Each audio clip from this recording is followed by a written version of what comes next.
Well, hello. It's lovely to virtually meet you.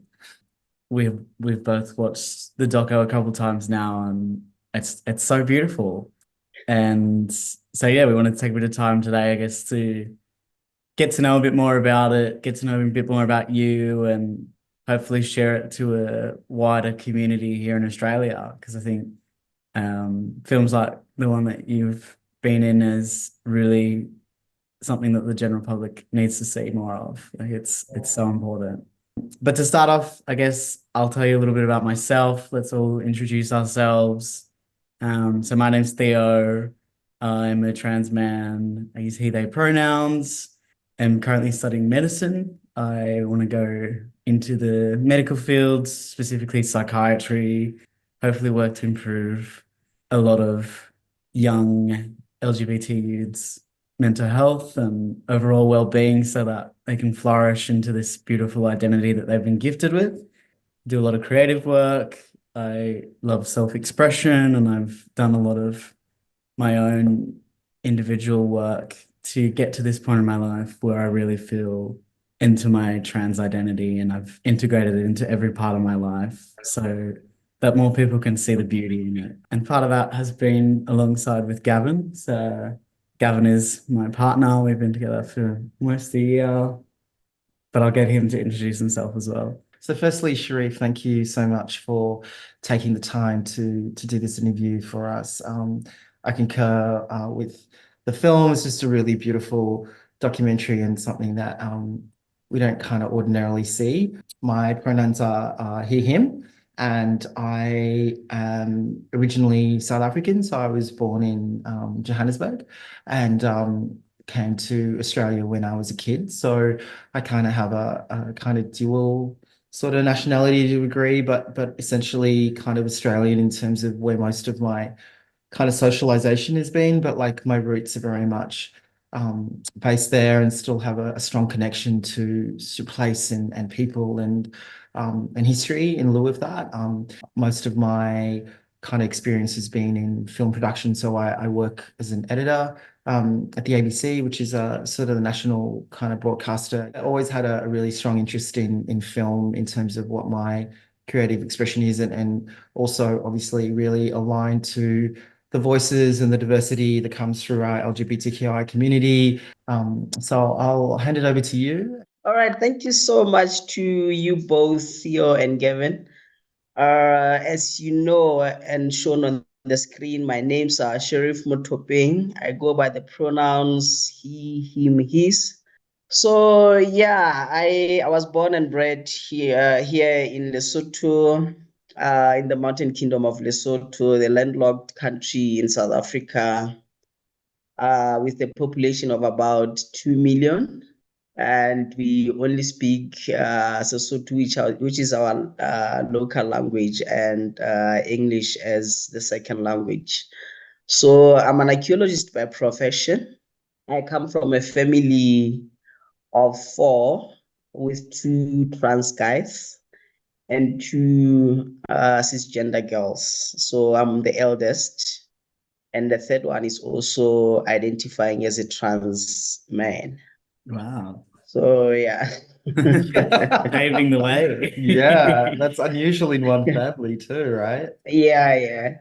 So yeah, I've been doing this advocacy work, I think for about 15 years now, while I was still at varsity. Well, I never saw any reason why I should do advocacy work because I grew up in a family that was very supportive, and I couldn't find out why I had to do advocacy work until some folks approached me to say that we need to start an LGBTIQ organization here in Lesotho, which of course I was part of its formation and its registration. From there, I've been doing human rights work to date, which is something that I didn't study at all.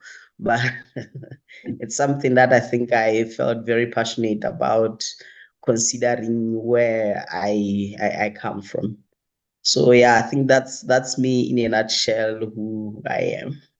So going back to, I guess, your identity and sort of coming into that. Could you tell us a bit about when you first realized you were trans and what that process sort of looked like for you? That's quite an interesting one because I, I was raised by my grandparents.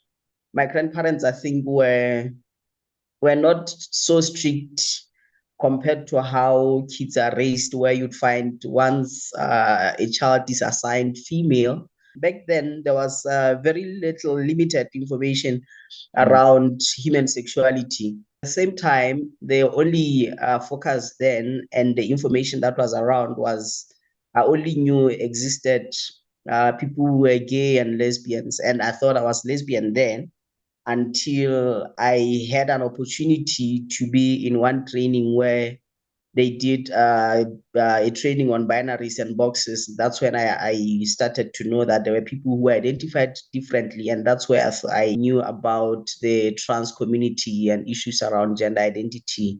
And I knew exactly that was where I belonged.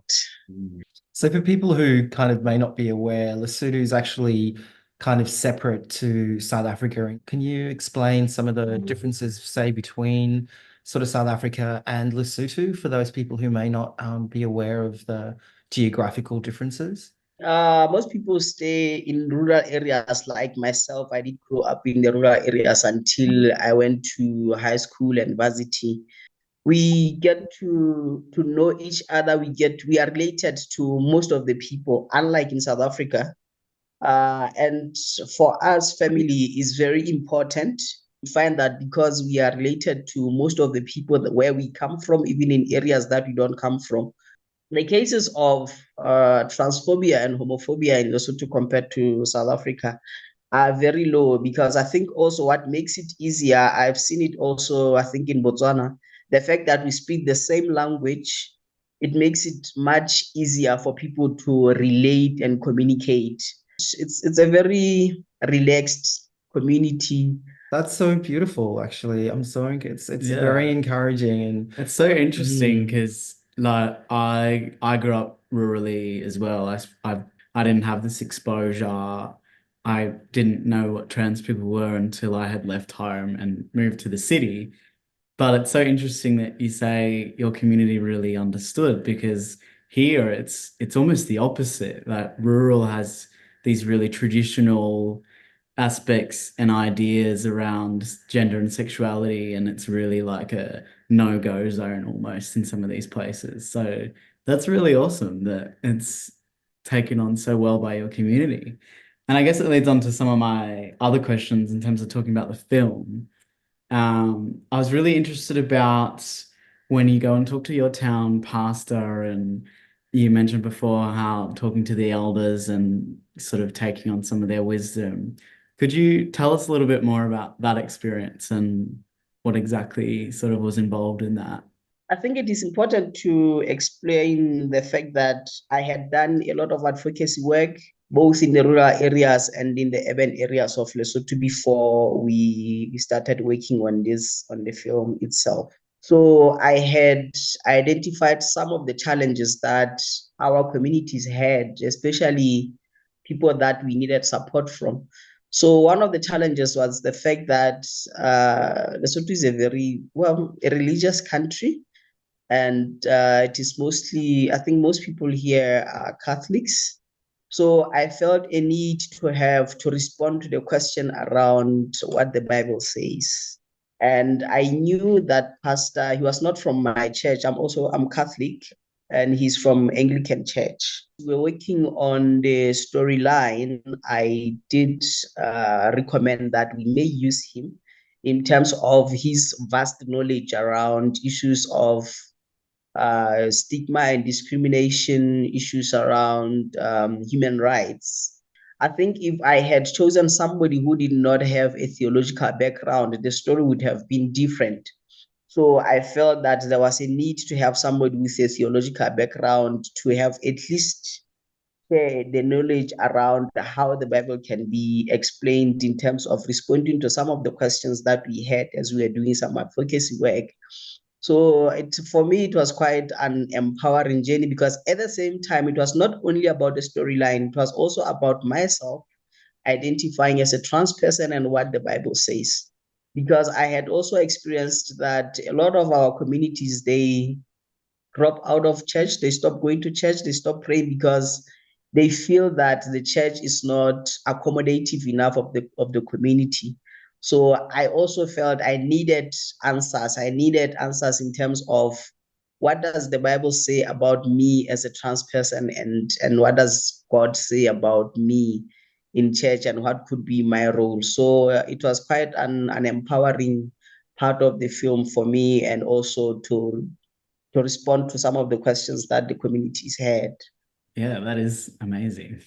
I find I think it's always such a point of tension between religious dogma and human rights. And so, my thought around that has always been like, if your religion is, denying people their basic human rights, then you need to question your religion. And so I think it's really important to address that, because it is very much the mindset of of a lot of people. Do you feel like some of what came through the film will really help people to understand that, who are quite religious? Yes, I did. I do believe that it helped a lot of people in so many ways, not only in Lesotho, but also in other African countries where people had an opportunity to show the film, either to their family members or to the general public. Because usually, trans people who are transphobic and homophobic hide behind the Bible. They will always tell you that the Bible says this, the Bible says that. So I think that part of the film itself did respond to some of the questions that people had, because also a lot of parents felt that they were torn in between their religious beliefs and the support for their own kids. I was really inspired by your activist role that you'd taken on, and it was really awesome to see you going in and talking to students, especially because I know I definitely wish I'd had that when I was a teenager at school, had someone older to look up to and see, hang on, there is someone else out there like me. Could you tell us a little bit more about what sort of brought you into that role? And I know we've touched on it a little bit, but was that sort of the driving force of the film as well, or did it just kind of come naturally with part of it? One of the most important things to note is the fact that one of the schools was a Catholic school. So it would not be easy to get to a Catholic school and discuss issues around sexuality and gender identity to that magnitude. So we felt a need. I used to do a training for at high school level. One of the teachers in one of my trainings mentioned that they had a challenge with their students where girls used to fight with boys over girls. Kids were taking weapons to school to fight over girls. Like, it was really bad. So I felt I could take that advantage. I used that to my own advantage and to their advantage at the same time, to teach them around sexual orientation and gender identity, and how people can accept each other, supporting each other where there was a need. One of the girls who was asking the questions in that film was one of the girls who were fighting over some girls. So I felt at least there was something we had done. In as much as we couldn't manage to go back to the school to show the film when it was complete, because they had changed the school principal, and the one who was there after producing the film did not allow us to go back to school to discuss such things, because she was also a nun, and she was like, no, we are not going to discuss these things here. But the film was shown. I'm sure they have seen it, and Yeah. it has played a huge role in terms of what we wanted to address at that moment. Yeah, I was really inspired by that as well. And I think also the honesty of the school kids in terms of their questions. Like it was just like they didn't really have a filter to kind of what they were, to what the questions were. And I found that was really beautiful. Did you come with the idea that you were going to do that? And were you both the producer as well as the original person who created the idea? Yeah. So alongside the advocacy work that I was doing, there were documentaries that were done. Some of them came from Zimbabwe and some of them came from South Africa, of which I felt along the way that there's a need for us to have our own films in our own language so that people can relate with our own stories. That was where the idea came from. I did work on my own storyline that appears in my films, which was very long. And when you are editing, and I felt there were parts that I felt we don't need to remove this. I was very passionate about it, but at the same time, it became very emotional. I don't remember the last time I watched the film because every time I watch it, it brings a new perspective around how people feel about it. The production team was the steps for the future because they are the ones behind the cameras. Otherwise, I only wanted to share my story. Were you able to get funding through those channels as well in Germany and through the One Steps program? Is that how you were able to produce the film? Yeah, funding came to Steps for the Future, which is Dade Don's organization. So because they work specifically with films, so they did get funding to have the films produced. Yeah, great. It's just interesting for people to know that in lieu of, somebody who might be watching it that has an idea and, who might be part of the LGBTQI community or trans and is kind of interested in telling their own story. So there's a couple of questions that I wanted to sort of end with, and then I'll throw to Theo. The first one that I had was there's such a there's so much work to do in the rest of Africa at the moment in terms of LGBTQI rights. What can we do to address some of the, huge gap for the rest of Africa that still really is stuck in ways that, will still be, violent against trans people and even gay people. And, how do we help that? I think at the moment the challenge is the trying pool of funding towards LGBTIQ work, where now you find the religious extremist funding political leaders who fight against LGBTIQ communities, especially in countries that are going towards elections. It is now a trend. You look at Uganda, you look at Ghana, you look at Tanzania, you look at a couple of countries in Namibia, and a lot of work still needs to be done. What we need at the moment is a funding pool that is going towards advocacy work. We do have provisions within the African Union that support LGBTIQ communities. We talk about Resolution 275, which talks about non-violence against LGBTIQ community in Africa. But how do we use such resolutions to our own advantage if the very same leaders in Africa go against such resolutions which they are signatories to? Personally, we have done a lot of work. I mean, I'm 43 at the moment, and I'm very proud of the work that I have done in the past 15 years. And the work that I continue to do now, also beginning my new journey going into politics at national level, being an openly trans person. So we need to build capacity of people to have our courage to say this is what we want. This is how we want to shape Africa. But without funding, without capacity enhancement of individuals to speak up, we are not going to win this fight that is looming at the moment. And I'm very proud of my own country, Lesotho, in as much as it is silent on many things, but issues around homophobia and transphobia are things that once you mention anything, the community is up on arms to say no.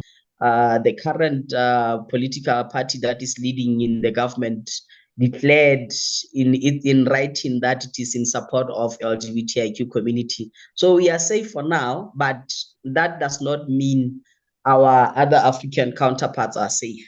And until every LGBTIQ individual is safe in Africa, nobody's safe.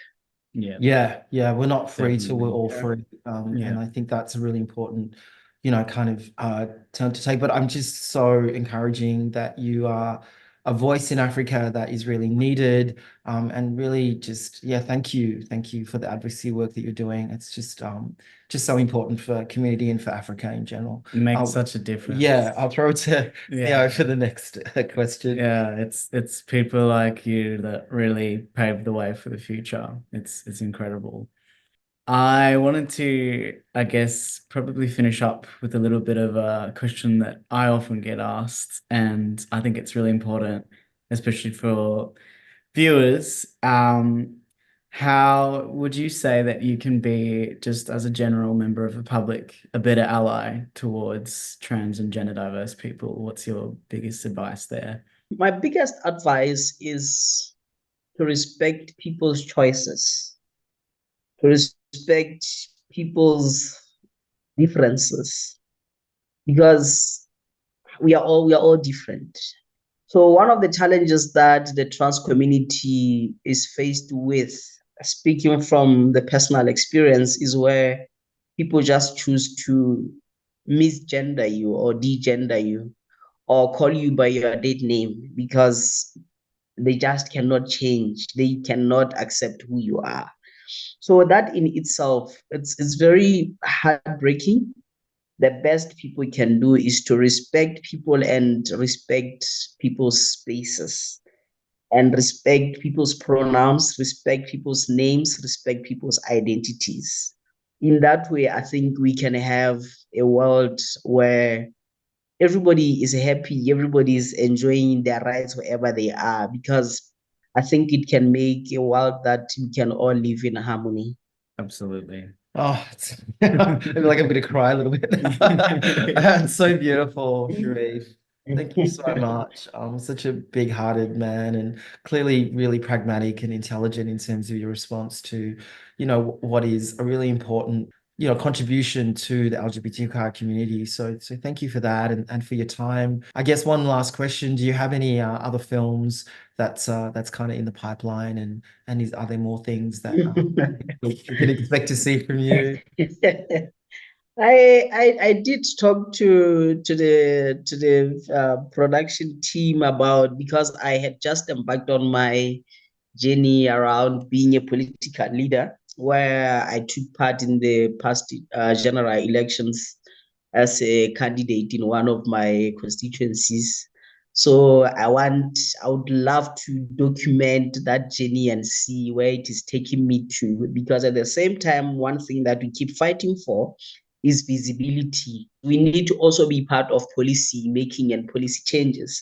So if we don't do that, nobody will do it for us. So I would love to document that and see where it is taking me to, because I'm busy now preparing for the next elections in 2027 to see if I'll make it to Parliament. And hopefully, fingers crossed, I'll make it to Parliament Wow. the coming elections. Wow. Yeah, that's really great. That's Yeah. awesome. Yeah, really supportive of that. I'd love to get the money to come and film that for you. That would be that would be such an amazing documentary. So let's we'll never know what the Something future to look holds. forward Hey, to. so thank you, Sharif. Good luck with the candidacy, an important voice. And so glad that you are stepping up and being brave enough to say, hey, this is the change I want to make in the world. So yeah, thank you so much. Yeah. And thank you from the South African Film Festival also.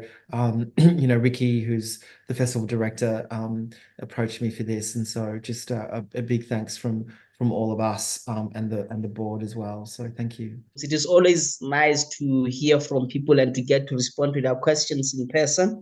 And also it keeps on encouraging us to keep doing the work. But unfortunately for this one, we cannot be there physically, but hopefully in the near future we'll get to we might manage to see each other in the if we start working on the next film. Yeah, definitely. absolutely. Definitely. Yeah. Thank you, Sharif. All right, thank you so much, guys.